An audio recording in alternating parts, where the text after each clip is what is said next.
Ladies and gentlemen, welcome to the Animal-Based Dad podcast.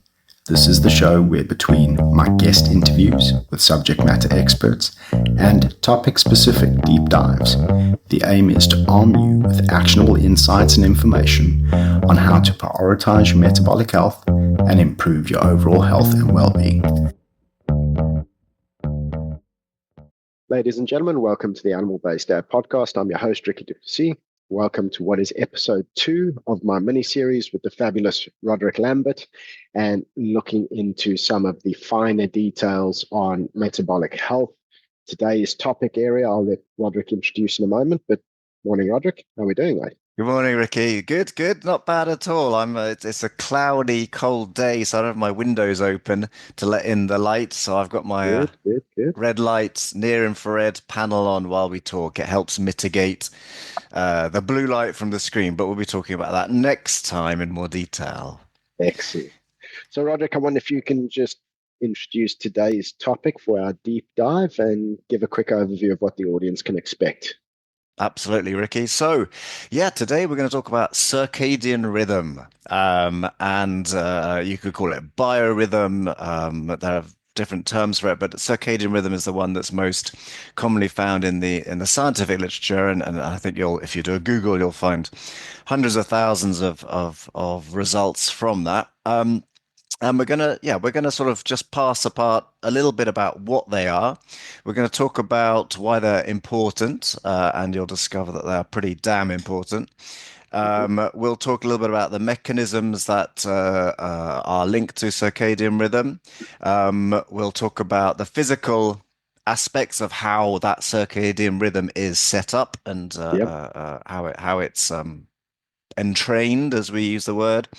We'll stop at also about sleep, because sleep is intimately linked with circadian rhythm. It's probably it's probably the part of our daily life that we experience the circadian rhythms most impactfully, despite the fact we're asleep.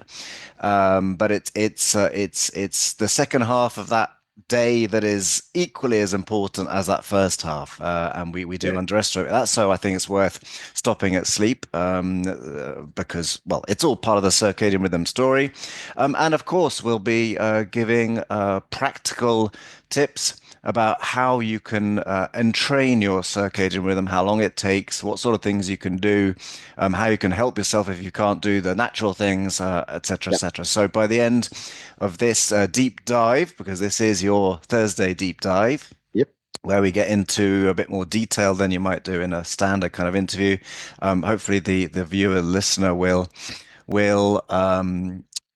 come away knowing pretty well what they are, how they impact you, and what to do about it to start getting them back entrained. And I say getting back the entrainment of your circadian rhythms because I don't know how many, but I'd estimate it's above 90% of Western populations, at least, have disrupted circadian rhythms.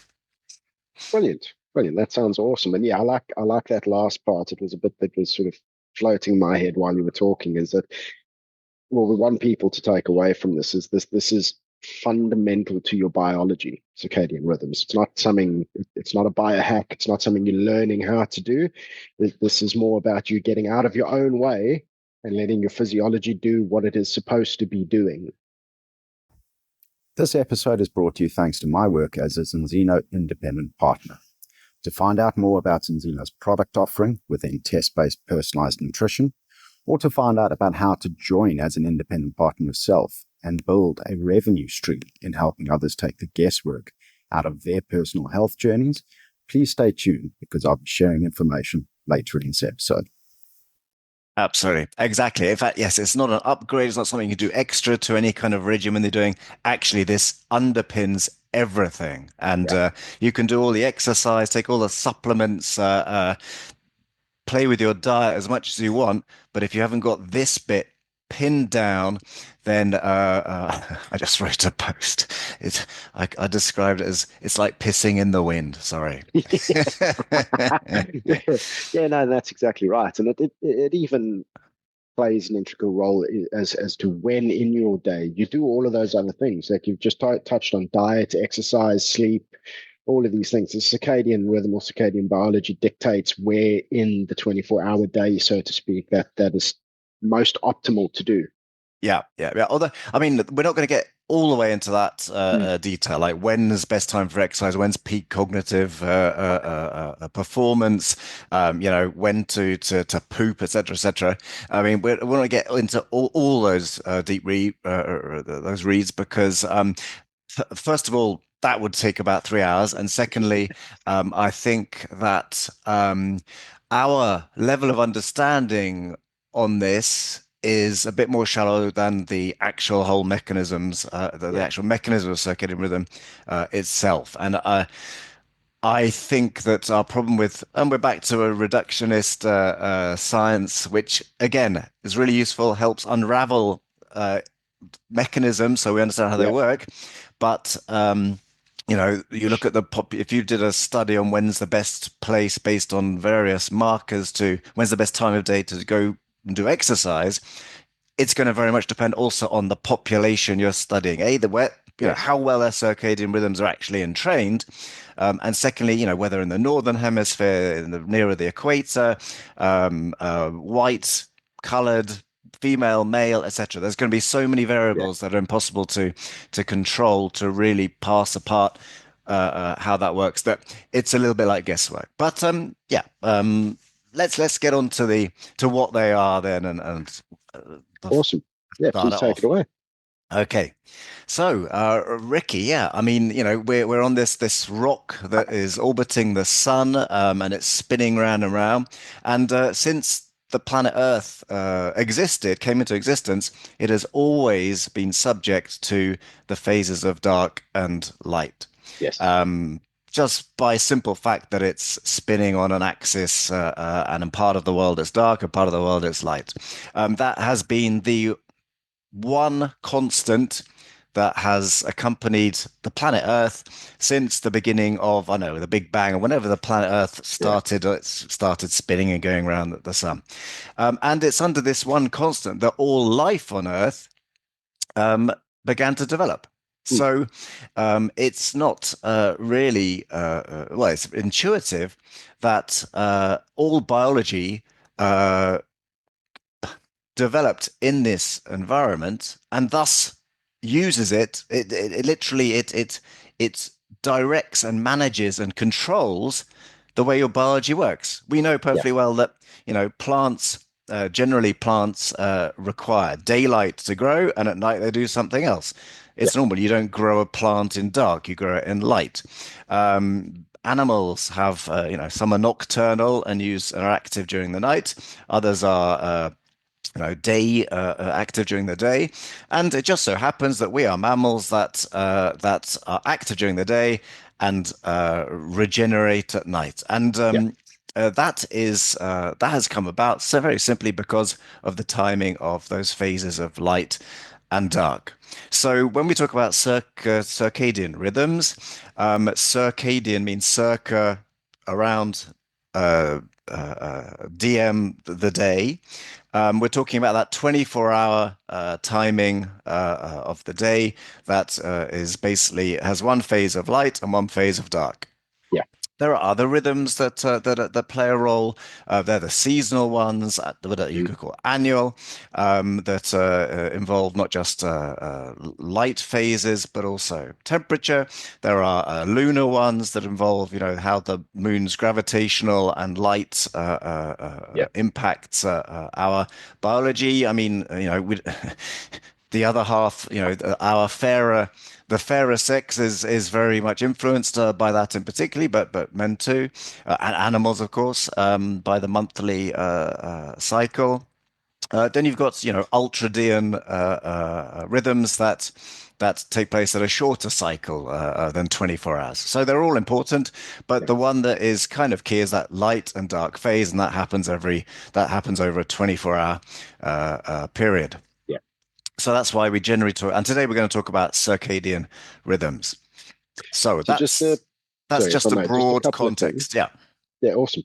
Um, I like to frame this because I think a lot of people might look at this and be put off. And I want to just frame it to show that actually, whether you're looking at this through an evolutionary lens or you're looking at it through a creationist lens, the fact is this is how our biology is set up. Because even from a creationist perspective, and I went into this in Conquering King's Stomach a bit, the cycle that you're talking about, the light and dark cycle, was established before the creation of man and beast and bird and so on and so forth in the Genesis story. And to the best of my knowledge, I'm no theologian or theologist, but to the best of my knowledge, that is constant or true in most religious creeds. The fact that the creation of the earth and the creation of light and dark and all of that predates the creation of mankind and animals and organic matter, so to speak. So whether you're looking at this through the lens of evolutionary biology or you're looking at it through the lens of a creationist perspective, the fact remains that this was established, this light and dark phase that we're going to talk about, was established before we were, and therefore it's been an integral part of how we were formed and how we function, and it's been with us since time immemorial. So I like to frame that at the beginning so that people can look at it through the correct lens, whichever lens they want to come from, but understand that it's still relevant. Okay, fair enough. I mean, I can't comment on that, but yeah, I mean, just what is it, the first line of Genesis or whatever it is, and God said, "Let there be light." You know, and light is, and that's next episode on the light diet. But you know, okay, through that lens, again, you have to agree that Interestingly, that light wasn't is. the creation of the sun. That came a few verses later in Did it? Genesis, where he separated the Okay. light and the dark. But yeah, Okay. and I come at that because I'm a Christian myself, so I filter all of this through that lens to make sure that the understanding aligns. Because I think that science, and we're going off on a little bit of a tangent here, but science, for me as a Christian, science is the explanation of God's creation. It's not the contradiction of. And with that, let that sink in, absorb, and let people take what they wish from that, and Exactly. let's continue. Awesome. Okay, so we talked about how they how they came about, how they are so fundamental to our biology. So yeah, why are they important? I mean, one way of looking at why things are important is by looking at what happens, what we have identified scientifically as having happened, as happening when they're not working, when they're not in sync. If you did a Google, and I encourage the viewers to do this, is to write in to Google circadian rhythm and any kind of chronic modern disease that we'll talk about all the time, heart disease, obesity, diabetes, Alzheimer's, autoimmune, etc. Just do that, and you will find papers on the circadian rhythmicity of these diseases, how Yeah. they are either directly impacted or they are amplified by a lack of circadian rhythmicity. Um, so I don't need to go through the whole list. I mean, the list is never ending, and you can, basically name your disease, and you'll find something on it in the Yeah. scientific literature. What is interesting is that we discovered circadian rhythms in about the 18th century. I can't remember the exact date, 17 something or other, in plants. And but it was only the last sort of 60, 70 years that modern science has started to unravel the mechanisms and the impact on animals, mammals, and humans in particular. And it was, I think, 2017. Just what is that now? 8 years ago, that the Nobel Prize was given for the discovery and elucidation of clock genes and the feedback loops and the actual mechanism of that. So we now, there's been a huge even uptick since then in this whole area. If you want to look further, you can research the area of it's called chronobiology. Yeah. So the biology of time, if you like, how time impacts our biology. I talked very briefly about disease. I'm not going to list them, but everything from immunity, cancer is very,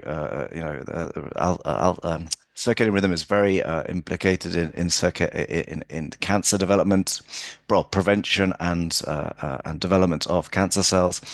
Um, but I think the way to think about it is like a railway system. Basically, your body, which is uh, uh, doing something like 10,000 chemical reactions every second, runs on a very tight schedule. It's we talked in the inflammation podcast episode last time that our biological systems basically are creating order from disorder, Yes. and they're continually doing that. And when you've got so much going on at the time, there is a intrinsic timetable that needs to happen. Yeah. That's at the very, very molecular level, even genetic level. At a broader level, you have the whole endocrine system, your hormonal cascade. And again, we're discovering all the time that you name it, insulin, leptin, ghrelin, cortisol, melatonin, all these hormones have a circadian rhythmicity, a peak time and an ebb time. So, Yeah. in fact, I've got just a very simple graphic that you can have a look at. I need to share, don't I? Yeah. Let me Um, make you a host quickly, and that should. Oh, there we go. Got I'm it. screen sharing. Excellent. Where are we? There we go. So, this one, there you go. So this is, you don't have to study it in detail, but you can see things like core body temperature, run on a 24-hour clock, heart rate, adrenaline, cortisol, melatonin. Then if you go to this one, which is absolutely key, you'll see the dance of cortisol and melatonin. Melatonin. Cortisol Yes. peaks in the morning. That's our, get up and go hunting, be productive, etc. And then they're supposed to drop during the day. And melatonin, on the contrary, is the hormone of night. Yes. And that stimulates and is implicated in all the things that happen at night when cortisol should be low. Um, so, um, what happens at night? Oh, sorry. And how do you know if you are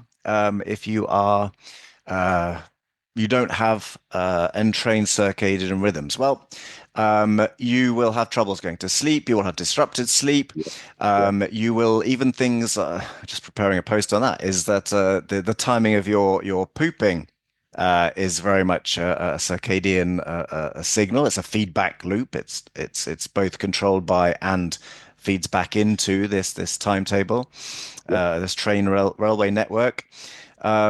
Even getting up to pee at night. While of course there are other factors involved, your kidneys are supposed to be doing something completely different, and they switch off urination at night. So Yeah. if your circadian rhythm is disrupted, you'll find you'll urinate more frequently at night. Okay. You will wake up in the morning feeling groggy. Every we talk about jet lag. When you cross several time zones in a matter of a few short hours, where you are changing your solar time and your social time, and your social time remains the same. You still get up at 7 and go to work at 8 or whatever it might be, but the solar time has changed. So we talk about jet lag, but we actually a lot of people suffer from social jet lag. That means you're skimping on sleep. You're not getting your circadian rhythms during the Yeah. untrained, and then you sleep in at the weekend, which you're further disrupting your circadian rhythms, and so you have this mismatch with your phases of activity and regeneration between the weekend and Monday. So that's why a lot of people will wake up on Monday feeling groggy. Uh, of course, in science, generally, they study stuff that is at the extreme ends, and one of Yeah. those is night shifts. So I was people actually. working, Yeah. or That. shift work, put it that Yeah. way. I was going to bring that And up. That's yeah, good. and the World Health Organization in 2007, declared shift work as a possible carcinogen. Mhm. So some already 18 years ago, some signs on that. Um, Time change, clock change in the spring and the autumn. Once again, it will affect some people more, some people less, but Yeah. it's another way of creating that social jet lag. In that I'm I'm we glad get you out of brought up yeah. the shift work, because I wanted to. I was going to segue into that just from the perspective of where you mentioned before that if people were to Google circadian rhythm and then any of the long list of chronic diseases that are very prevalent in Western society today, that might seem a bit extreme for some people, and they might think that we're sort of grasping at straws. But to reinforce the fact that this is actually an integral part of it, one of the very well studied areas is the impact of shift work on health outcomes. And people can reframe it like that. If you go look at shift work, which is by definition out of sync with circadian rhythm, and have a look at the prevalence of chronic disease in shift workers, I mean that literature is quite well established. So it's just to reinforce that perspective that it's not a stretch, it's not grasping at straws. It's actually well studied in the literature, and there is a most definite link there. Absolutely. Exactly. We always study the extreme ends of things so that we can better identify what's going on. But we are all shift working in a way because the other thing is the solar clock, and it depends which part of the world you're in, but I'm talking primarily to people like you and me at the 50th degree north in the northern Yep. hemisphere, far away from the equator, where we have longer periods of longer daytime during the summer and very short periods of light during the winter. So it's not stable at all. Yeah. The solar the seasonality of the light and dark phase. But and I wanted to say that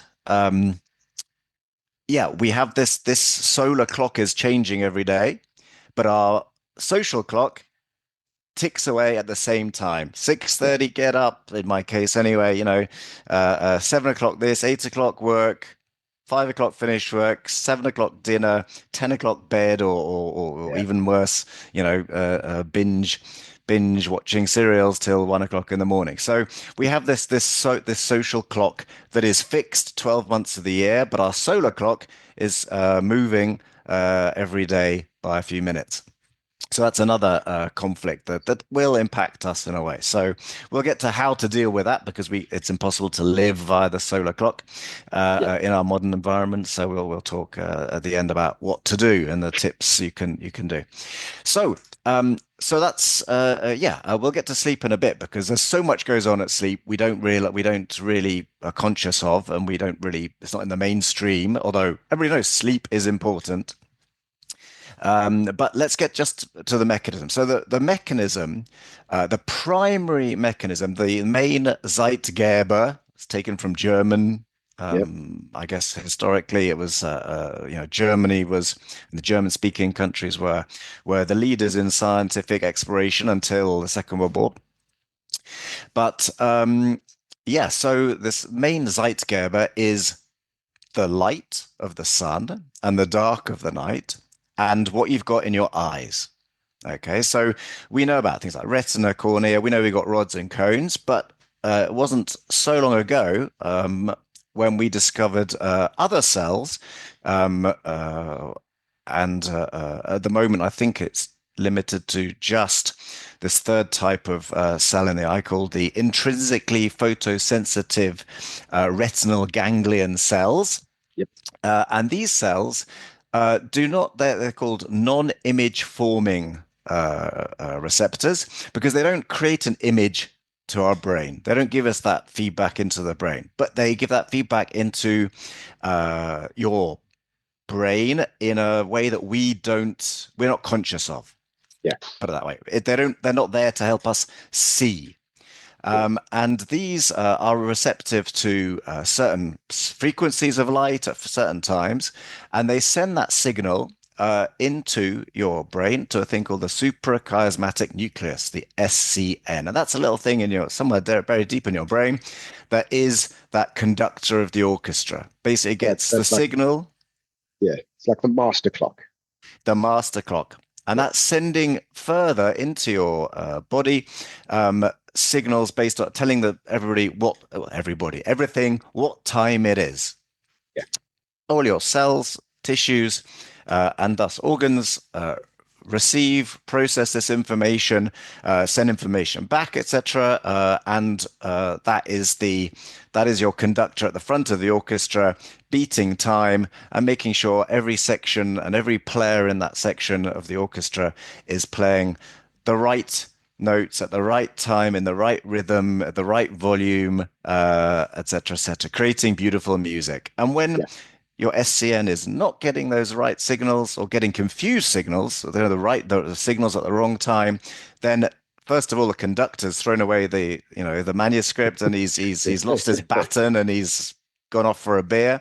And the orchestra, while the orchestra will continue to play in some sort of harmony for a while, eventually it will break down and just have a yeah. cacophony. So that's an analogy that I try and use. And that's why the light and dark phase is so critical, because it informs the master clock. Yes. Great term, Ricky. Thank you. Yeah, that's actually a nice segue into, and I blame you, and I'll bring it up because you're sat there with your new light blocking glasses on at the moment. But yeah, it's your fault that I don't wear my very expensive bloody Oakleys anymore. But Sorry yeah, about that. so I've got for my Ray-Bans downstairs hidden for away. Yeah. yeah, for the audience, what I came to appreciate, and I'll unpack it just for a moment because I had to wrestle with a lot of my own cognitive dissonance on this because society, modern society that is, has got us so trained that light is bad, like sunlight is bad. Sunlight is going to damage your eyes and it's going to give you skin cancer and it's going to destroy you and blah, blah, blah, blah. It's nonsense. Like, yes, at the extreme, can do you damage, absolutely, but it's not to be avoided at all costs, like we're almost socially trained and brainwashed into doing. So with the sunglasses, you like it, growing up, you're always taught like, oh, sunglasses on the bright days because you need to protect your eyes. Well, that's complete and utter flipping rubbish. Like, goodness gracious, what a marketing campaign that was. um, because what you're actually doing, and it was only when I started to appreciate this that I decided to stop wearing them completely, is you're basically interfering with those cells that you've just spoken about, your photosensitive cells that are telling your master clock it's daytime, and you're telling it that it's basically like, it's going towards nighttime, and your sort of dusk period, it stretches out and it just confuses the whole system. So you end up interfering with your own circadian rhythm by wearing sunglasses during the daytime. That's true. I hadn't thought about that. The reason I don't wear sunglasses is are different ones. And we'll talk about that in the light diet episode. Yeah, But that's a good point. Absolutely, you are changing the signal, and you're filtering out part. You're reducing the intensity, and you're filtering out part of the spectrum. And the light that is coming in through our eyes tells a story. It's a code. yeah, So we're talking about intensity. We're talking about spectral composition as well. Okay, those two things are really important. Also, we're talking about direction because the cells, I think the IPRGC are situated in the lower part of the retina. So they're automatically positioned to gather the light from the sun yeah, and thus not expecting to get light at night. So those two things are important. So sunglasses, I take your point, and I hadn't really thought about that, but absolutely true. You're giving your SCN a different time of day, but same goes for things like windows. Modern yeah, windows in particular, they filter out large parts of the spectrum, including various parts of the UV, but also the red and infrared, or infrared anyway. Your LED bulbs indoors, they are essentially emitting primarily red, green, and blue light, and yeah, particularly strong in the blue, whereas our all our eye receptors overall actually are only sensitive to a small part of to a small amount of blue. They're more receptive to red and green. So yeah, the light you're actually seeing is also really important because it's not just light and dark. It's the type of light Yeah. throughout the day. Okay, so yeah, so well, let's get into that because that's really fascinating. So sunrise, first of all, there's daybreak, and that's when you're getting start to see light, see things outside a bit better. That's quite a lot of blue in there. That's already spectrally quite strong in the blue. Then you've got the sun actually rising, those red colors that, the light is simply being filtered through the atmosphere. So different proportions of the spectrum are coming through. So that's why it looks more red, because there's a stronger part in the red and in the infrared, which we can't see. Yeah. So we can't see both ends, either end of the spectral composition. We just see the what's called visible light or the visible spectrum. Once again, I got a little thing here, but that's not specifically about it. Okay, I won't show a diagram of that, but you look up the electromagnetic spectrum of light, and you'll see there's a tiny little segment in the middle that starts with the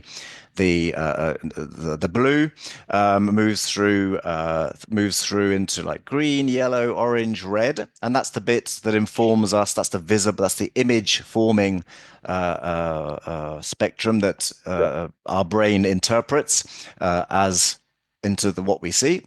And then prior the stronger frequency or the shorter wavelength end, you've got ultraviolet, UVA, UVB, and just past the red, or just the red, moves into the longer wavelengths, which is the near infrared and the infrared, which we can't see, although we do Yeah. perceive it as heat in certain instances. For information, sun's light is generally roughly a little over 50% infrared and near infrared. It's about 35% visible. And the rest, roughly 10%, is no, actually it's about 5% UV, of which 5% of that is UVB, the rest is UVA. And this nutritional profile of light is important at the right time. So back to sunrise. So we're getting a lot of the yellows, oranges, reds, and then the sun comes up above the horizon as it gets higher, depending on the time of year. But all year round, at some point, it'll reach a height above the horizon where you start getting UVA. And then from, in our parts, end of February, you'll start getting UVB directly from the sun. We get UVB a little bit all year round, scattered through the atmosphere, but I don't know how potent that is, but we know that from the end of February till end of October, roughly, at our part of the world, the UVB starts to get stronger. Yeah. And then during the day, as the sun moves across, the composition, of course, changes. Stronger UVB at noon, we know that, of course, UVA, etc. And then it drops off that end of the spectrum. And then towards the evening, before sunset, then the UVB drops off, then the UVA drops off, and then the spectrum starts changing in the proportions of red, infrared, and blue. And blue still is visible, after even once the sun's gone down, there's still light still for Mm. maybe an hour or so afterwards. So we're still getting that blue light. But once that's gone, your brain has now got the signal. Well, it's getting the signal throughout the day. That's how it tells the time. It's like Yeah. connecting your phone to the satellite, or if you've got one of those radio-controlled alarm clocks that connects to some nuclear mast in Berlin or whatever. Then, if you took the batteries out and put the batteries in, it would reconnect and it would update the time on your alarm clock. So Yeah. that's why we need to get outside. And the light that was coming inside from the windows, or we're shining ourselves, doesn't have all the information. But anyway, so it's dark. And what happens then? So your brain now knows it's dark, and that's when all the nighttime stuff is starting to get generated and starts to happen. Um, and at night it's supposed to be pretty much pitch black, pitch dark. The only light really that we've evolved around is firelight. Yeah. and the light of the moon and the stars, which of course is just reflected sunlight, but it's very low intensity. A fascinating fact is that we've got rods and cones, and I think it's the is it the rods or the cones? Someone will correct me, I'm sure. But we know that they react differently to different intensities. So we know that I think it's the rods that are good at very sensitive to light that is not moving, that it's low level, low intensity, and it's not moving. Okay. It's not, it's steady. Yeah. Um, Whereas the rods and cones the cones are more sensitive and interpret better the bright light of the day. So Okay. we see better, see better. So, the moon's sunlight, the moon's light, full moon is somewhere between zero point 0.1 and zero point 0.7 of 1 lux. Yeah. To give you an idea, standard indoor light will give you maybe 2, 3, 400 lux. Yeah. Outside, you'll have anything from several thousand up to tens of thousands of lux on a bright, clear summer's day. So, I mean, literally magnitudes of Broad range. order. Hey everyone, I hope that you are enjoying the discussion so far. I apologize for interrupting the episode, but I just want to take a moment to talk to you about the work that I do with Zinzino. Zinzino are a brilliant Scandinavian biotech and life sciences firm. Their concept of test-based personalized nutrition is absolutely revolutionary, and they are the pioneers of test-based personalized nutrition. I use their products and solutions myself and my family. In fact, we use multiple of their products. And Zinzino has been instrumental in helping me identify that I was omega-3 deficient, horrendously so, and to get my omega-3 deficiency resolved. You see, their at-home tests give you the data and insights needed to inform your dietary strategy to see whether you have any key essential nutrient deficiencies or imbalances that need addressing. And where you do, they have targeted supplementation stacks that are personalized to you according to your age, sex, and body weight, which means they are most effective to get you back to optimal. This isn't about just avoiding deficiency. This is about getting you back to optimal, and that's a complete and utter game changer. So if you would like to know more, I have linked a short survey in the episode description. Complete the survey. It asks you some simple questions about your health goals and desires. It takes less than a minute to complete, and what I'll give you off the back of that is a personalized product recommendation out of Zinzino solution catalog, telling you which I think best suit your desires and needs and why. I'll then also personally reach out to you to see if there's any questions or queries that I can answer. Let me take the guesswork out of your health journey. A huge magnitude of order. So, yeah, and at night, we're simply not supposed to be really having any light. We're very sensitive to light. I think we can distinguish just 2 photons of light. Photon being the smallest quantity of light, measurement of the smallest quantity of light. And that's why, and basically your brain has got the signal, the sun has gone down, it's dark, and we're going to do what we do at night. And then once again, the next morning, sun starts at light of daybreak, sunrise, and we start again. Yeah. So that's how it's supposed to work. Right. Yeah. Yeah. Exactly. So what do we do? Well, we wake up, of course, on social time. So, with the alarm clock at a set time every day, more or less. And this is the eternal problem in the northern, further north or further away from the equator is, in the winter we wake up in the dark, in the summer we wake up in the light. But that's a complication we may get to later. We switch on the artificial lights that are giving us a completely a junk light information to our brain, aren't even adequately bright enough for the morning. Then we, might get in the car, go to work, or we might get on the public transport, go to work, spend the rest of the day in the office, and then come home and via public transport or car, home, do the evening stuff, sit down and watch TV. So all day we're indoors, so we're not getting that signal. Yeah. Our brain is getting practically no information about what time of day it is. And when we do go outside, then we're going to wear sunglasses. Yeah. uh, and then the sun's gone down, and we're still there shining away indoor lights, looking at our screens, which are, especially in the modern artificial lighting, which is based on LED technology, is basically very strong in the blue area of light. That's important because that's a really important signal for us, the blue light in the morning, and throughout the day.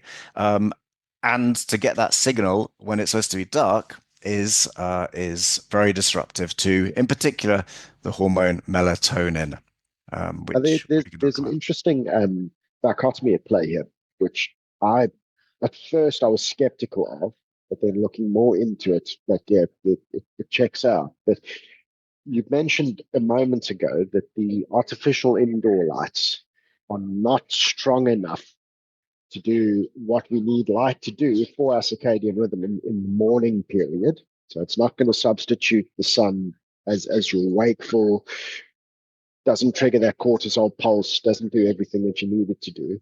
But then on the flip side, when you're coming to the evening and you're meant to be losing light and having all the sleep sort of indicators going, the artificial light is then sufficient to interfere with that Yeah, and to stop that cascade from taking place as it should.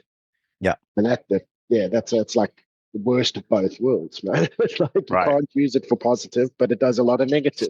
Yeah, Exactly. And that's to do again with the way that we receive light in the eye. So those ones that we see with during daytime are very good. We don't notice the difference between the light that comes in the room when it's 80,000 lux outside, and the light. It's difficult for us to really consciously tell the difference between, let's say, 500 lux and 5,000 lux, or yeah, even 50,000 lux. That we will notice a difference, but it's not the 1,000 times or whatever it is, or yeah, a yeah. hundred You've got times no greater appreciation for intensity. the scale. Right. Yeah, And that's partially to do with things like the pupillary reflex, which is our protection against bright light. The pupils close to filter, to allow less light in, yeah, so that we don't get blinded by the 1,000 times or 100 times more intense light of the day. But in the evening, they're not supposed to be getting that signal, and your IPRCG, RGC, for instance, are very sensitive to that. So they are much more sensitive to the blue light. So they really do notice the difference, and yeah. they react to the blue light that's coming from light sources. Um, so yeah, it's a crazy world, and I'm sure there's still plenty more we have to discover. But Oh yeah, yeah. absolutely. Um, So, yeah, just before we Ricky. carry on, I'm Mm. going to pause. My hay fever's killing me. I need to go Oh, blow my nose. So if you bear with me for a moment, I will unpause sure when thing. I get back and we carry on. Okay. There we go. So let's get to some illustrations of this to make it a bit easier to understand. So I'll just share my screen again. Yep. That is a schematic of the SCN, as we're talking about, in the center of the brain, there in the hypothalamus. Yeah, that's awesome. So these are the things that influence it. The main site GABA is this dark and light phase. But again, feeding schedules. I talked about defecation, and urination. That's why we potty train children to because that they will pick up a rhythmicity of that activity. We talked about and how temperature is that seasonal influence, which is why we're supposed to be cold in winter at our part of the world and warm in the summer. And these days we live in a controlled temperature that is roughly the same all year round, etc., etc. But I mentioned melatonin. Sorry, here we go. And here you can see a little bit about the spectrum. I hope you can Yep. see it at the top of the screen. So you can see a comparison of different light sources. So first of all, you got the sun's light. That's this fairly balanced curve at the top, and then it drops down here as you get further into the red and infrared. In fact, you're already just about in the near infrared here at the end. And then you can see fluorescence. We don't need to talk about too much because we don't see them very often these days. But you got the white LEDs, these modern ones. You see a huge peak in the azure and the blue. And then it goes the green, and then there's very little in the red end of the spectrum. And daylight. But the incandescent one there is quite interesting because Yep. I think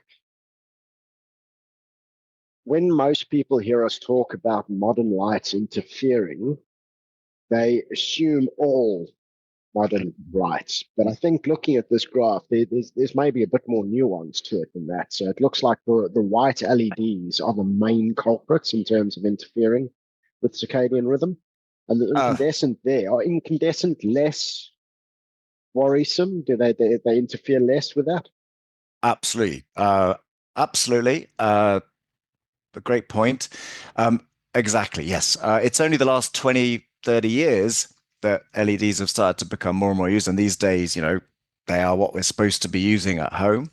And they are very unbalanced and they are very strong in the blue part of the spectrum. The energy content of an LED is primarily or strongest at that blue azure level.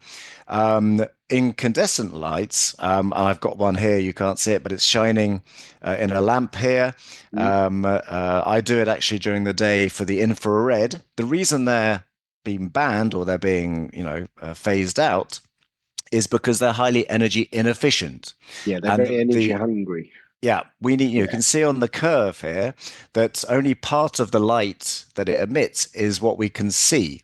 And because the blue and the green is what informs us about the brightness, how we perceive as brightness. They're not. You need to use a lot of energy to get a lot of the blue and the green, so that we can see. Most of the energy is lost as heat, and that's partially also the infrared. Yeah, that's why they get so hot to touch. And that's why they get so hot to touch. So, for energy efficiency, yeah, they're not very good. But for giving you, giving you infrared, which we are starved of because we don't get outside and our windows shield infrared or reduce it, they're great. That's why I have it on when I'm sit at my computer to counteract the blue I'm getting from the screen, although I've got software filters on that too and the glasses. But also skin. We're not going to talk about skin today. Next time, light diet. But we're also receiving light signals and actually setting off chemical reactions by the light that hits our skin. So yeah, absolutely. So incandescent lights are actually a good way of solving the light problem in the evening. And remember, it's not just the spectrum, it's also the intensity and also the actual location, whether it's above us or below us. But here's a quick tip then. In the evening, switch off your LEDs and have just some floor lamps, safely, of course, because these get hot, use an incandescent light just to light around the floor. It's closest to firelight, and firelight has been something that we have also adapted and evolved Yeah, we've had that for around. a long time, 250,000 years, if I'm remembering correctly from our research. So yeah. Well, about firelight's interesting. Yes, I mean, of course, fire was around long before we started to use it for heat or light. And secondly, we would have been pretty wary, cautious about it because of the risk of it, getting out of control. So we would have used a minimum of light at night, even if it was firelight. And today we have this idea that we need a lot of light to see. Once it's dark, even if you're out in the countryside, in the middle of the night, if you get up and have a look, you will still generally see enough, as long as you're not in a dense forest. Your eyes are capable of picking up that low-level light. Absolutely. That reminds me, I had a wonderful experience in early 2004. I was part of a three-man crew that delivered a 35-foot yacht from Cape Town, South Africa, to Chesapeake Bay in the States. So the three of us sailed. It was a South African manufacturer, and a US family had bought the boat, and we had to deliver it to them. And obviously, it needed to sail there, so the three of us jumped on it and sailed across. But I hadn't appreciated before that it being out in the middle of the ocean, so you've got nothing around you. There's no trees. There's nothing to block the light of the night sky, and you tend to get away from a lot of the sort of city-based pollution as well. But it's actually quite bright. Even in the middle of the night, you can see pretty darn well. And you could sort of sit there and see, and you'd see the silhouette of the trawlers and stuff out in the deep ocean. And yeah, like you're absolutely right. It's not, you're not blind. You're not blind. It's not bright, but the cells that are receptive at night are very sensitive to the light that comes from the moon. That, if you measured it, that light from the sky would be less than 1 lux. But we are very receptive. So we don't, all we need at night or in the evening is to be able to navigate and not trip over the coffee table or bang into a door. That's it. And that, if it's not enough, the natural light, and by the way, we all have these damn street lights outside our houses that are letting light in. You don't. You don't. I know. Yeah, you live in the. That's in the perfect. That's perfect. But I do. So you're getting enough light from far too much light from that anyway. But then use a very low wattage incandescent bulb, or buy one of those no blue Circadian bulbs. And Ricky will put in the show notes the ones that I recommend that you can get a discount on if you get them from there. So that, and all you need is a bit of submarine light to be able to see your way around. You don't need much. But why is that important in the evening and at night? It's because if I move to this slide, you'll see there's this dance, this interplay between cortisol that should peak in the morning to get us ready for action, and then drop during the day, and melatonin that starts rising after in the evening, primarily after the sun has gone down. Okay. All based on, well, two things. One is the phase, whether it's dark or light, and the second is your circadian clock, the timing of when you regularly go to sleep. And this is a clue as to how we manage to fit our social clock into the solar clock, the sun clock. Now this may be a bit of a sort of left field question, but I'm expecting, if we were to superimpose adenosine onto that same graph, right? We'd expect to see adenosine track the same as melatonin. Oh, good question. Now, just so the viewer understands what's going on, we got adenosine is kind of what comes out of ATP, the use of ATP, which is our chemical energy that our cells use. We create roughly our body weight in it every day, and you pop a phosphate or whatever it's called to use for energy, and that creates energy, and the adenosine gets recycled, and as it builds up, we can start to feel tired. We call it sleep drive. And during the day, because we're active, it starts to build up in our cells, and at night it's reduced, which is why we need a certain length of sleep to be able to recycle it, get it out and reuse it. So what I imagine the curve, I don't have that graph, Ricky, I'll be quite honest. Maybe a few hours ahead of melatonin peak, but I would imagine that it rises throughout the day. Rises throughout the day because it's part of the hormonal signaling that tells you when you need to go to sleep. It's your sleepiness hormone. Sleepiness. So the higher that rises, the more tired you become, the more your body's telling you, go to sleep, stupid, stop watching TV. Right. And you'd expect that to peak, and then in the morning that's dropped off during the night because your body's been able to flush it out. Provided it's been able to flush it out. Yes. And then you go back into it sort of building up during the day. That's a great question. It's not left field at all. It's one that's not talked about so much in chronobiology, but it's an important one. Okay. And there you go. Coffee. That sort of bumps out the adenosine from the adenosine receptor. Yes. So you you don't feel that sleep drive. But then once it wears off, then you've still got all that adenosine built up inside you. So, Yeah, uh, correct. So for the viewer, the caffeine molecules compete for the same receptors as the adenosine molecules do. And therefore, if you're having coffee, I think it was Dr. Huberman that I learned this from, but I think it's within the first 60 to 90 minutes after waking, you're still flushing out that last bit of adenosine remnants. And if you're immediately hitting coffee straight after waking, you're preventing your body from flushing out that last bit. And what you end up with as a consequence is in the sort of early to mid afternoon, once that caffeine wears off and the adenosine can get back to the receptors, you then crash and you have that afternoon sleepiness set in and you feel like you need to go off for a nap. So it's not necessarily that you're getting old, it's just that your your coffee habits are interfering with your circadian rhythm. That's a really interesting point. I didn't know that, and that makes a lot of sense.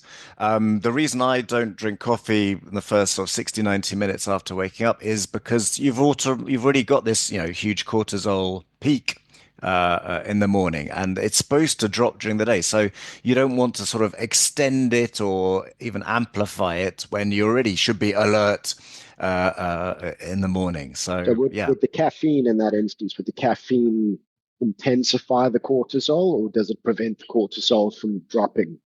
Or is it a bit of both? Good question. I would say it's a bit of it's. I'd say it's a good question. Don't know the answer to that, Ricky. Okay. Maybe one of our viewers One we will can look at. knows. So we'll make note of that. So Yeah. the assistant is making note of the conversation as we go. So an action, so to speak, for the viewer to Mm. benefit from is we will look into that a bit further and include a short description in the show notes. Mm. So does caffeine intake in the morning intensify or extend the cortisol pulse, or does it do a bit of both? So we'll get a short layman's explanation on how caffeine interacts with the cortisol. Yep. That'd be cool. Maybe the AI assistant could actually go and look it up. If I don't think it does that. Right. And talking about caffeine while we're at it, we know that it takes roughly 6, 7 hours to the half-life of caffeine. Different people metabolize it different ways. Yep. But the reason I have a strict cutoff every day at 2:30 in the afternoon with my last coffee is, or tea or whatever, is so that I'm not interfering with my sleep drive for the evening. And I don't. The last thing I want to be at 9 or 10 p.m. is awake when actually I'm supposed to be gearing up for regenerative sleep. Yeah. But the reason I've got this graph here is because of the melatonin, and I'll just go back to here we go. Right. So here you've got the absorbance of different wavelengths of light by different things in the eye. So you've got, sorry, melanopsin, which is an opsin. Opsin, when it ends in opsin, it generally means it absorbs light. And you can see here, I'll take my glasses down so I can see the light blue. So The peak. sorry, Rod, are these different cell types within the eyes? That's how I'm understanding this. Is that The different things in the eye. So you've got cones, three types of cones. We know about cones. We've got rods. And then you've got melanopsin, which is a chemical substance that's particularly dense in the eye. It's one of the reasons why we don't wear sunglasses, because we need to regenerate the melanopsin with the UV light, and it's the precursor, the thing that actually chemically then produces melatonin. So, and melanin for that matter. Again, another reason why we don't wear sunglasses, so that our melanopsin is being regenerated, so we can create the melanin that naturally appears in our skin as we expose ourselves more to UVA and UVB. something I'm lacking at the moment coming out of a UK winter? Well, my newsletter I got coming out Saturday, which will also, promote this our last interview, has a great solar callus guide by Sandy Abram that my subscribers will be able to purchase at a discount. But it's actually much more about that. But melanopsin.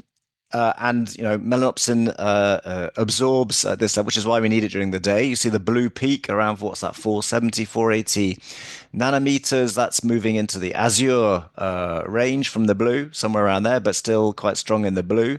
And then moving through the green, and then gets down below before it gets to red. So that's the absorption rate of melanopsin. And if we're absorbing when we're supposed to be creating melatonin, then we're not going to be getting that. We're going to be suppressing the melatonin rise. And that melatonin rise is nicely captured in this illustration, that it's supposed to start rising. It's supposed to start rising. Where are we here? In the evening. Okay. One little differentiation for viewers, not that important today, but important to remember going forward, is that about 95% of our melatonin is created in the process of cellular function. So locally, it's an antioxidant. If your mitochondria aren't functioning optimally, then you won't be producing so much melatonin to clear up the natural mess that comes with metabolism. So that's about 95% of it. But what we're talking about is pineal melatonin, the pineal gland, again, somewhere in there. And that releases, one of the things it does is release melatonin in this, or controls the release of melatonin for, in this case, the night's work. And that's really important. In fact, I'm just now going to read you a list of things that happen at night while we sleep. Awesome. Yeah. Okay, melanin is implicated in the lymphatic system. At night, we do a leptin reset, which is the signaling of to your brain it's like an inventory of how much energy there is available in the environment, externally and internally, or on us. That happens at night with docking receptors of leptin. It's therefore linked very much to metabolism. It's linked to the metabolism of fatty acids in particular.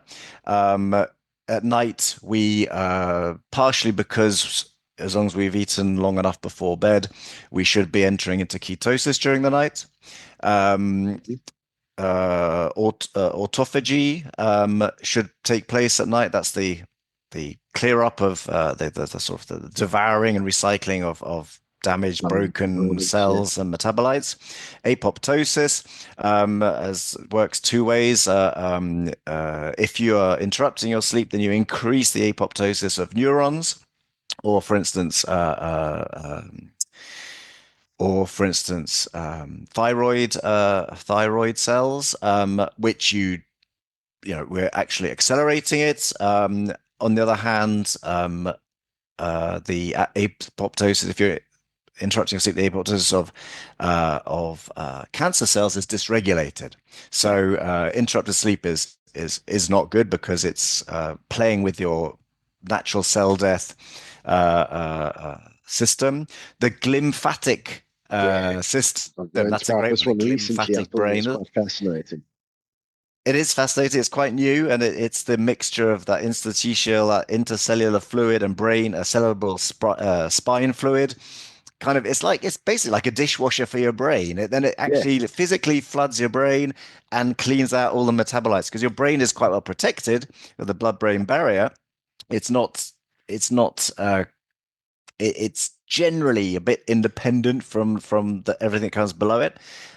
So this dishwashing of your brain at night is really important for everything from Alzheimer's to brain tumors, etc. So that the glymphatic brain cleanup. Then you've got your REM, your rapid eye movement phases of sleep. I've got a nice graph I can show about the stages of sleep, but the REM phases are really important because that's uploading information into your brain, kind of cleaning the slate for the next day. Interestingly, I found a study where the disruption of sleep actually reduces the brain weight. which is quite Okay. interesting. So if you're not getting enough sleep or having disrupted sleep, you're actually shrinking your brain. Yeah. Reduces the activity of natural killer cells, which are kind of these cells that go around devouring, Those attacking like the cancerous T cells. cells and stuff like that. The natural killer cell, it's I think the whole system of immunity and particularly related to cancer is complicated and Yeah. complex, but natural killer cells, you can look them up, have a greater activity at night. Melatonin is implicated in their regulation of that. So again, disrupt your sleep. You won't be releasing your killers at night. Okay. And melatonin is either directly involved in or implicated in creating the environment for pretty much every process that goes on at night. So Yeah. the reason I'm saying this is this pineal melatonin increase in the evening is really important. Often Yeah. it's melatonin is called the sleep hormone. It's the night hormone. It's the night Yeah. watchman. And if you're not getting that rise, sufficient rise at the right time, then you've just heard a list. I'm sure there are many more of processes that are supposed to happen at night and won't happen as effectively or will even do damage. So, how do we make sure we get? And I think we're moving into what to do now. I think, Rick, is that Yeah. suitable? Yeah. That's Okay. awesome. So how do we get that melatonin rise? How do we, well, how do we get the signaling to the brain working, and how do we prevent suppressing the melatonin, the pineal melatonin increase in the evening? Well, Yeah. the first thing is it all starts in the morning. So, Yes. so the first thing you do is get out, ideally outside. The fewer clothes you're wearing, the better, simply because of that eye and skin combination. But that's going to be about the light diet next time. But definitely you want it in your eyes. So no glasses, no contact lenses, no sunglasses. So you want that bright morning light, unfiltered, direct. Yeah. So if you can't get out, then open your window. Yeah. So Yeah. at That least, just yeah. take. I want to take it just a second to just emphasize that point because I mean people tend to think of light as what we can see without the appreciation for the parts of the spectrum that we don't visibly comprehend. And so you'll be looking at the window and it will look bright through the window. But the important part there, the reason for the emphasis on open the window, if you can't physically get outside, is for the parts of the spectrum that you can't see, the near red and the infrared particularly, that the glass actually filters out and prevents you from getting. Exactly. It's like food. Made in a factory, it's lost a whole bunch of its nutrient profile. It's been deformed. Yeah. You pick it from a bush or a tree or farm to plate Yeah. animal or straight from the sea. You're getting it pretty much as is. Yeah. Same with light. As whatever's filtering it will be filtering it in some way. Open the window. You've got your whole food, fully nutritious, I like that light for analogy. that time Yeah. of day, for the right time of day, in the right intensity, in the right Yes. composition. So you can't go wrong. Given you've made it this far into the episode, I can only assume that human metabolic health is a subject you find fascinating and engaging, and it resonates with you, and that's absolutely awesome because we're very much alike in that regard. And because of that, I want to take a moment to talk to you about potentially becoming a Zinzino independent partner in the same way that I have.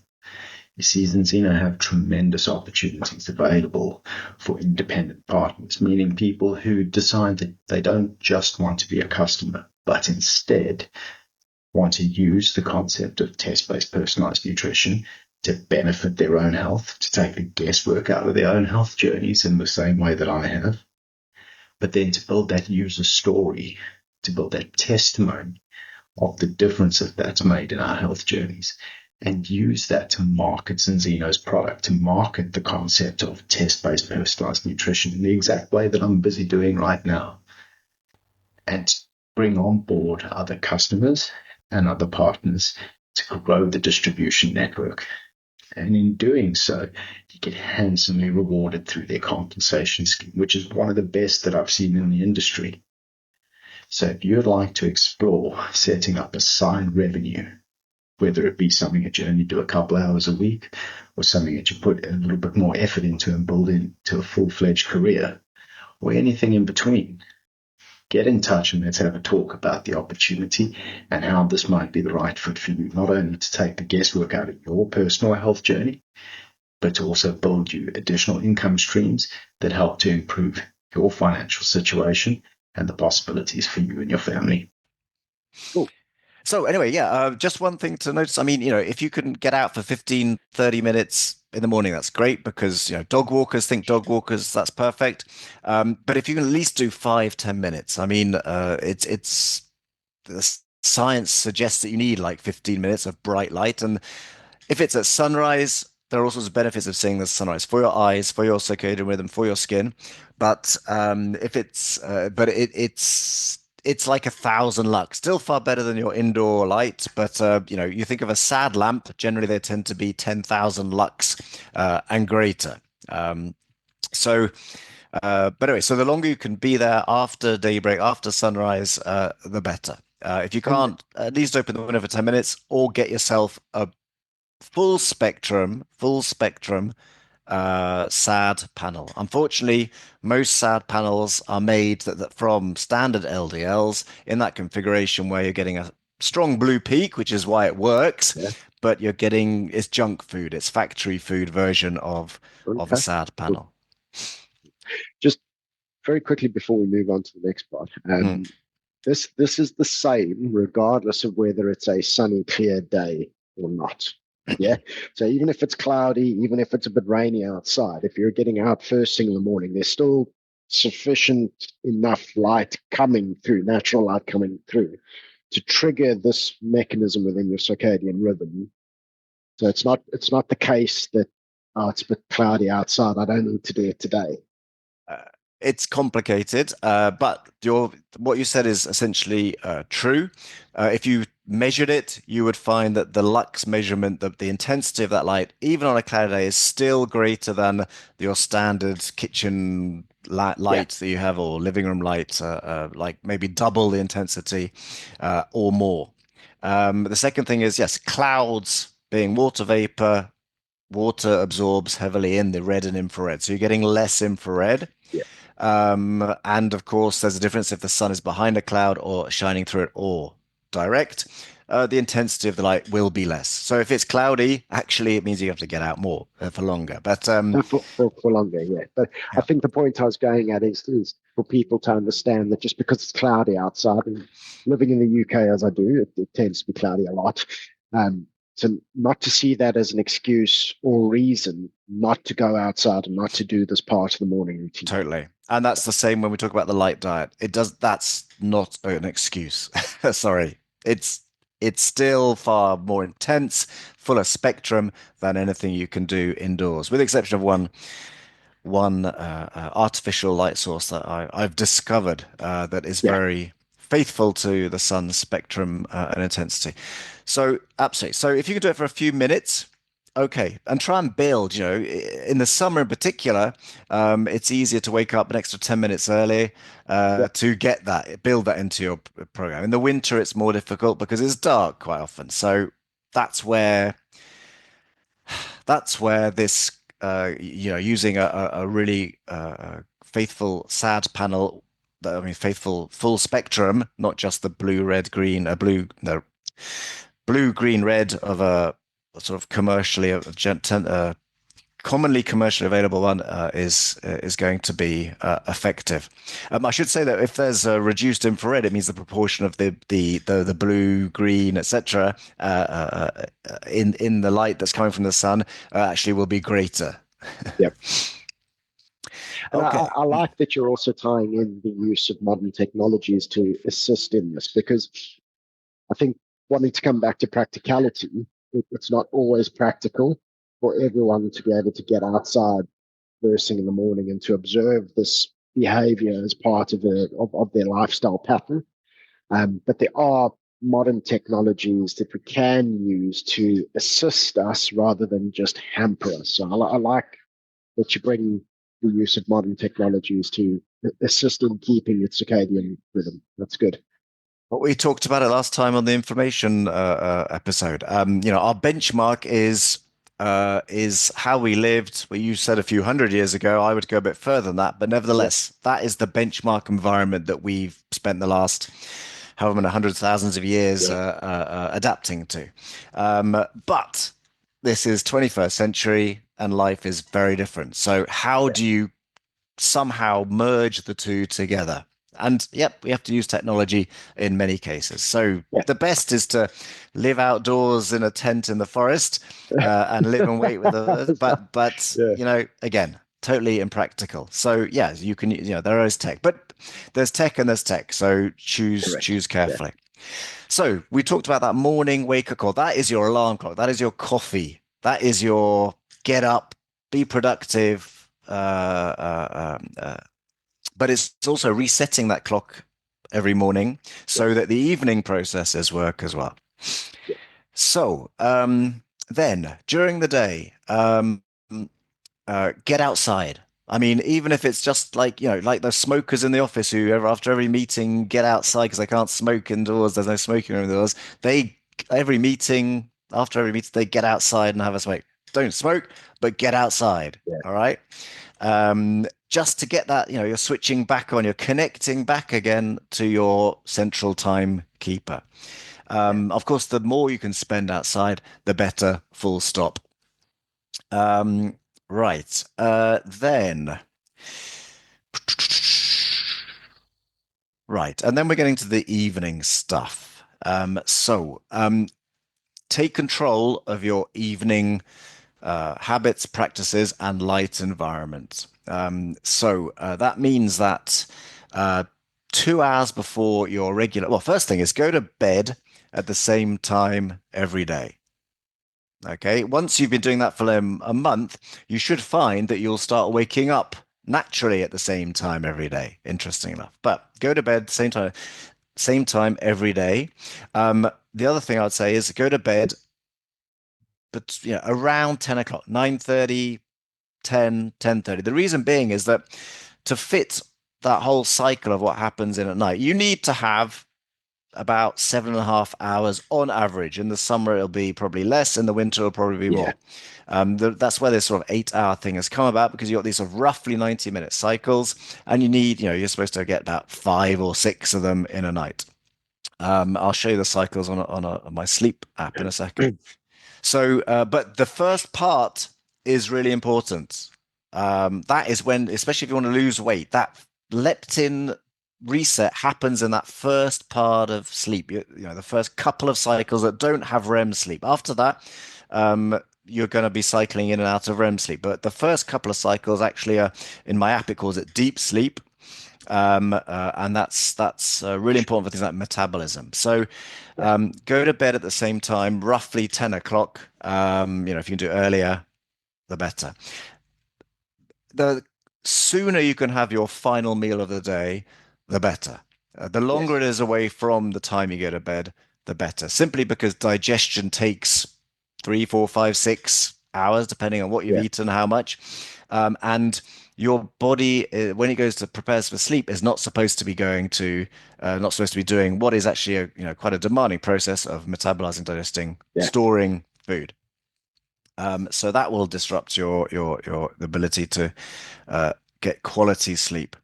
Then the light thing. So at least 2 hours before your bedtime, dim your lights, make them lower, physically lower, ground level, let's say, and use lights that do not emit much or ideally none at all in the blue and green spectrum. So incandescent lights we talked about, firelight, candlelight, gas lamps, or lanterns.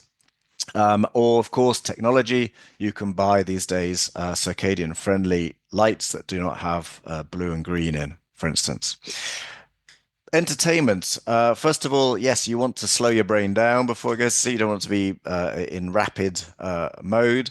So do things that quieten down your brain processes, which means social media, flicking, etc., is not going to be one of those things. Yeah. I don't know about TV exactly. I saw an interesting study where TV actually soothed the brain. I don't know what they were watching, but anyway. They But weren't watching the news, that's for sure. I don't watch the news. Maybe that's why I sleep well. Um, but uh, you will likely be doing things that involve screens, even in the evening.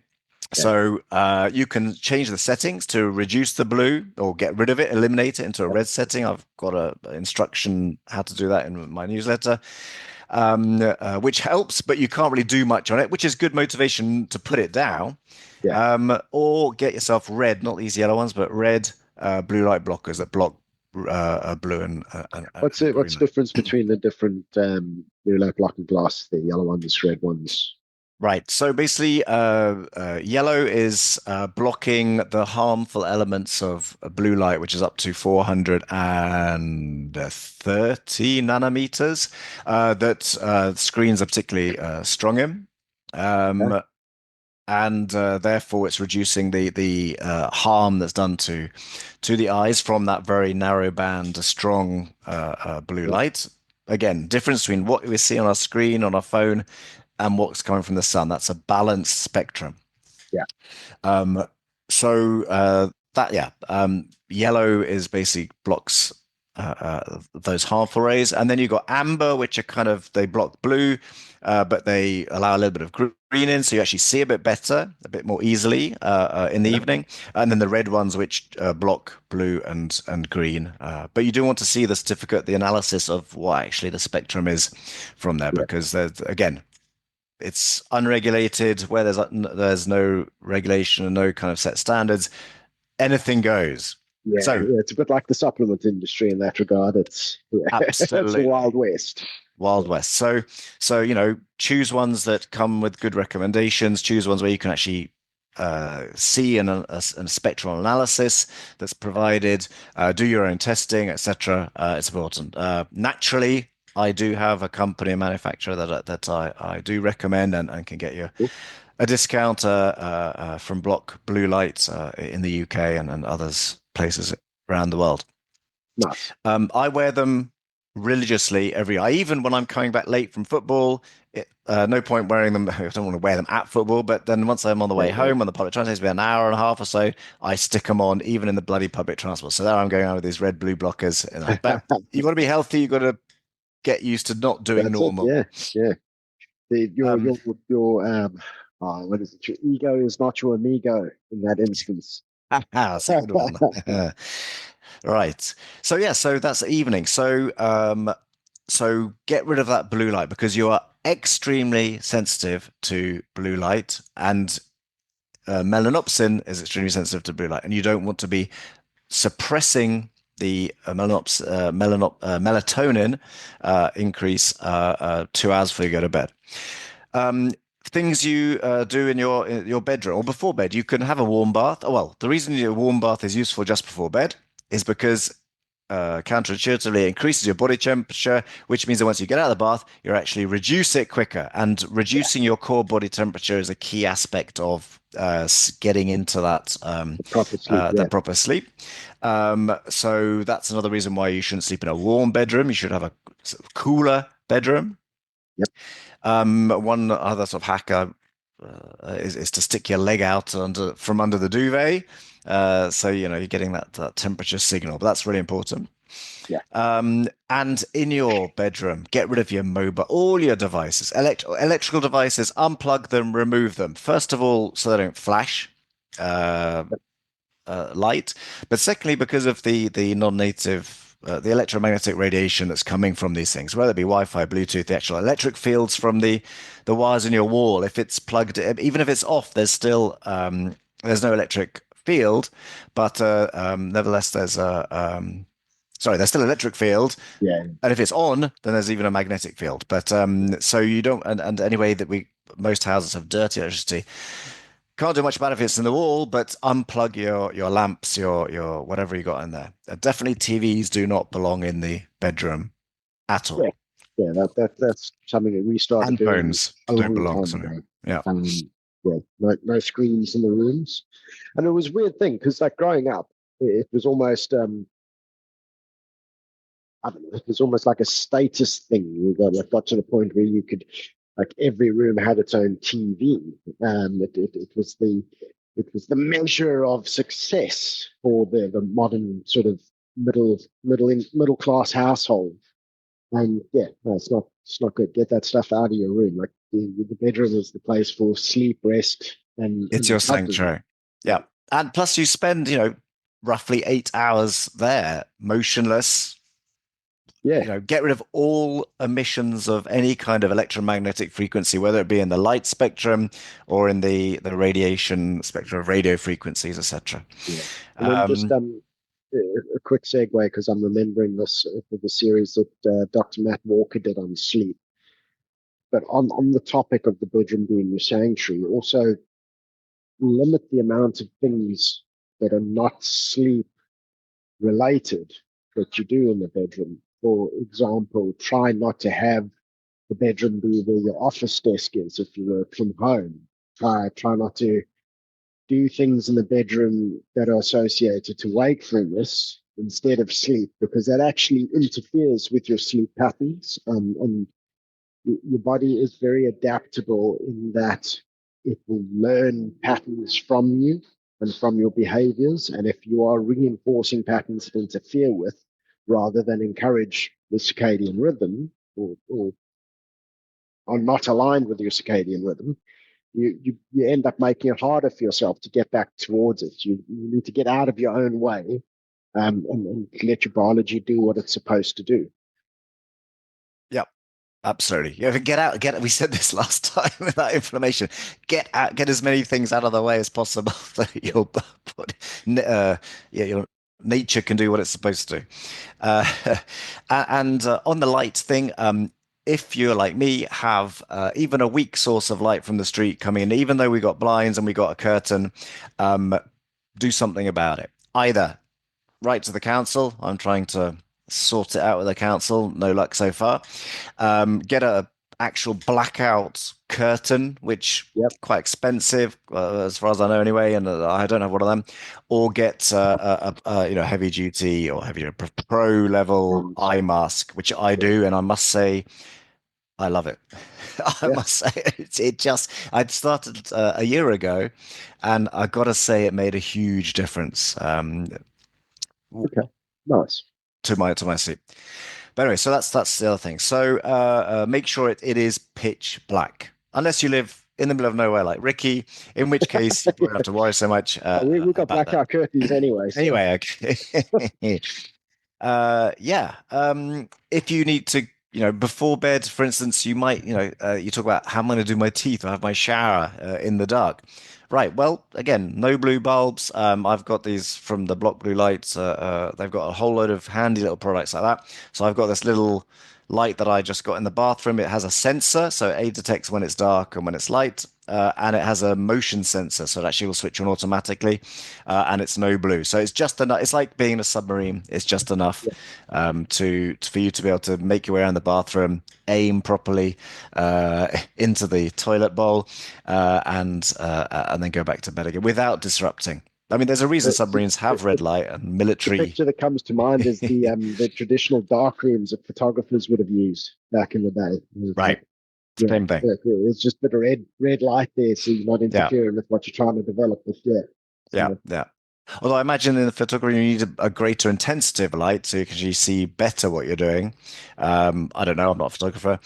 Whereas at night you really want just a minimum intensity so you can, not bang into the sink and trip over the stool in the bathroom, whatever. Yeah. no, good stuff. Um, So, I yeah. had one last analogy for the viewers. And it's only because I'm sat here struggling with hay fever at the moment, which is weird. I never had it growing up, but the longer I've spent in the temperate climates in the UK, the more it seems to have set in. Might be something to do with the seasonality here versus what I grew up with, where in South Africa you've got pollen exposure all year round, especially in the Durban area where I am, where lots tends to be evergreen. We don't have as much seasonality to the sort of cycle of plant availability. But certainly in the UK, you go for half the year where practically nothing's growing, and then you've got the other half of the year where everything's growing in sort of supercharged turbo mode. And so spring comes in and the hay fever sets in. But getting to the circadian rhythm of things, you mentioned at the beginning of the discussion that it was first discovered or first noticed in plants. And the audience may appreciate, especially those who, like me, have a bit of hay fever this time of year, that during the day you struggle, but then come the evening, it dies off and you go through the night without having any issues. And then the next morning it comes back again. And it's that cycle that the plants follow as well, where during the day they're releasing their pollen and doing their thing because they're reproducing, and then in the evening they're shutting down and they're doing a different process. They're not trying to breed. So yeah, I just thought that was an interesting analogy because I'm in the midst of it right now. Well, again, the whole light diet and circadian rhythm is bound up intensely with your immune system and your autoimmune reactions and inflammatory systems. Can't get away with it. They can't get away from that. So yeah. Right. Well, anything we've missed out? Anything you feel our viewer needs to? I think the one thing I would say, because and maybe it's just me, but I tend to think in extremes. So I know that the pursuit is optimal, that's what we want to try and strive towards, but at the same time, we need to be practical. So for the viewer, there's steps that can be taken in increments to getting your lifestyle aligned with your circadian rhythm. You don't have to be all or nothing. I would encourage you to sort of pick a starting point, make a change, then another change, and then another change, and do things in increments over time rather than trying to big bang and get everything right, or going, no, it's too overwhelming. I can't do all of that, and therefore I'm going to do nothing. So yeah, I think absolutely break it down into practical increments and do it over time. Well, Ricky, absolutely. Perfection gets in the way of progress. And the other thing is it's overwhelming. There's lots of things you can do. So as we said last time with information, choose your lower hanging fruit, start somewhere, just start. I would recommend the viewer to start with that morning light as much as you can first thing in the morning. Start there. Second thing would be dimming the lights and reducing your blue light at least 2 hours before bedtime. And the third thing would be the consistency of the bedtime. So, 7 days a week, ideally. There's lots of social things that'll happen, of course, but get back to getting most of your sleep start at the same time. As a question, thinking about it from the perspective of the viewer now, dimming the lights is not necessarily possible in everyone's houses initially. They may have to do a bit of work there to install dimmable lights, swap out light bulbs, stuff like that. So would the glasses that you recommend be a better starting point for getting that right in the evening? Absolutely. Actually, okay, they've got these smart systems, but again, look carefully at the spectrum of how they dim. They're still, it's not ideal. But I wouldn't go and do that, actually. First of all, lights, when you dim them, can the chips and stuff in those LEDs can actually create flicker, which you also don't want. That's a whole other story. So no, on the contrary, it's much easier than that. Just get this is just a cheap desk lamp, for instance. You can't see it. There it is. Yeah. And, and then place them in strategic places around your house where you're going to need them in the evening. Yeah. All right. Okay. I've got a floor lamp in the living room. Well, I've just got one incandescent bulb in for the evening. Then you can, if you want to go a little bit further, you can, in strategic places, get some of these circadian friendly bulbs. One from Block Blue Light is called the BioLight or the BioBulb, and it actually has 3 modes. So it automatically switches on in the night mode, so it's no blue, no yellow.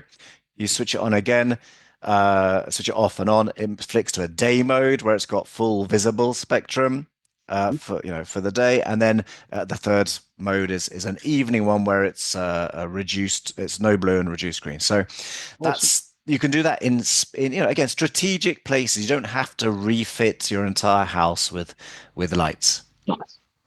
Okay. Nice.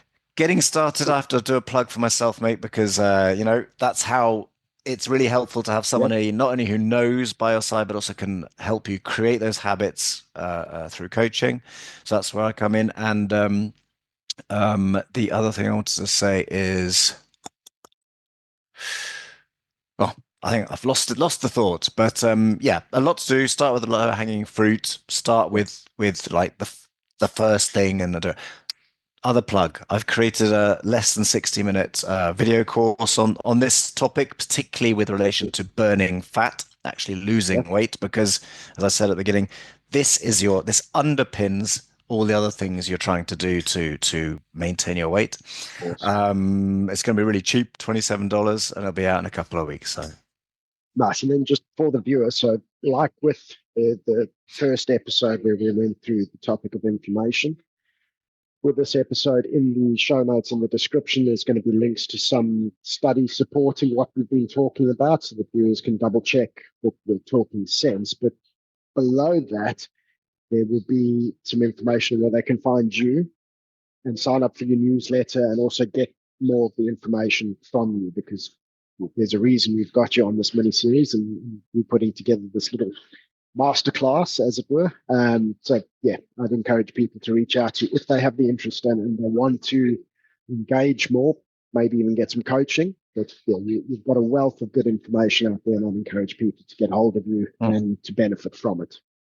Okay. Yep, absolutely. And Ricky, also, viewers, listeners, send Ricky your questions or put them in the comments, even better, under this video or this podcast. Just like the last one, information, Ricky's kindly let me do a few series on each one's a deep dive on a different topic.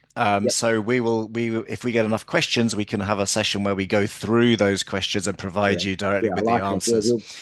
So do put those questions in. It'd be great. Yeah, I think what we can maybe do, and we'll talk about it offline, but for the viewers' benefit, if people do have questions, put them in, and what I'll do is I'll compile them, and then at the end of the mini series, we can take those questions and we can have a Q&A session where we sit and we answer them and go through them, and yeah, I think that'll be useful. Yep. Cool. Awesome. Ricky, thank you very much. Most welcome. Thank you very much, sir. Look forward to the next time. Episode. Thank you for your time, everyone. Enjoy your day. Ladies and gentlemen, thank you very much for watching the episode. I hope that you found the conversation meaningful and informative, and I hope that it has empowered you with some tools and insights that you can take to tweak and improve your own lifestyle approach in pursuit of optimal metabolic health outcomes. If you've enjoyed the episode, and if you're enjoying the podcast, I'd like you to do me the kindness of please subscribing to the channel, giving it a like, maybe even giving it a share. Help to raise awareness and get the podcast in front of as many viewers as possible, because it is my passion to try and help as many people as possible to understand more of the nuance around metabolic health and how to tweak their lifestyle in pursuit of optimal outcomes. Also, if you have any constructive feedback, things that you think I could improve on, any critiques, any criticisms, please do feed them back. I give you my solemn word that I will take them seriously, and I will, to the best of my ability, work to improve and to give you a more refined and more targeted product as a result of your feedback. So I will take it seriously, and I'll do what I can to improve the show. But again, thank you very much for watching. Keep thriving.